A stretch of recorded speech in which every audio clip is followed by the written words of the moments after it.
Hello বন্ধুরা, সবাই কেমন আছো? আশা করতেছি সবাই ভালো আছো। আর আমি বেশি একটা ভালো না খারাপও না, যে যাই হোক, আমার কথা আর কি আর কমু কইলেও বা কে বুঝবো। যে যাই হোক, এখন আমি আছি দাদার বাড়িতে। তো দাদার বাড়িতে এখন আমি বইয়ের ইসলাম। তো হঠাৎ করে বুদ্ধি পেতেছে একটু রান্নাটা করে আলাদা। তো এদের প্রতি সব কিছু মোটামুটি আগেই দিয়েছে, আর এটা আমি রান্না করছি সবটি। তো তোমরা আমি দেখাইতেছি আমি কী রান্না করছি। আসলে নিজের হাতে আমি সম্পূর্ণ কোনো সময় রান্না করছি না, কিন্তু ওই দিন বদ্রির বাড়িতে যাই সেটা রান্না করছি। কারণ ওরার বাড়ির একটা কাজ আগাইতেছে। তো এটা কী কাজ অবশ্যই তোমরা লেগে সারপ্রাইজ রাখছি, কারণ তোমরা পরে দেখলে আরও ভালো লাগবে তোমার কাছে। তো চলো, আমি এখানে একটা লতি আর নিরামিষও না আমিষও না পেঁয়াজ রসুন দিয়ে একটা সবজি করে নিতেছি।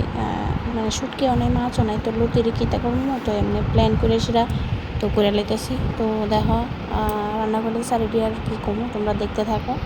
আর অবশ্যই জানে বা তোমরা এইভাবে কেউ খাইছো নি। যদি কেউ না খাইয়া থাকো তাহলে অবশ্যই খাইও, খুবই টেস্ট। কিন্তু লতি দিয়ে আগে জল দিয়ে সেরা মানে ভাপ দিয়ে ফালাই দিতে হইব। তারপর পেঁয়াজ রসুন মরিচ কাঁচামরিচ সব তেলের মধ্যে সোমবারে দিয়ে নিয়েছি। আর মানে খুব ভালো লাগছে, আমি শুটকি ছাড়া ভালো লাগছে না এমন।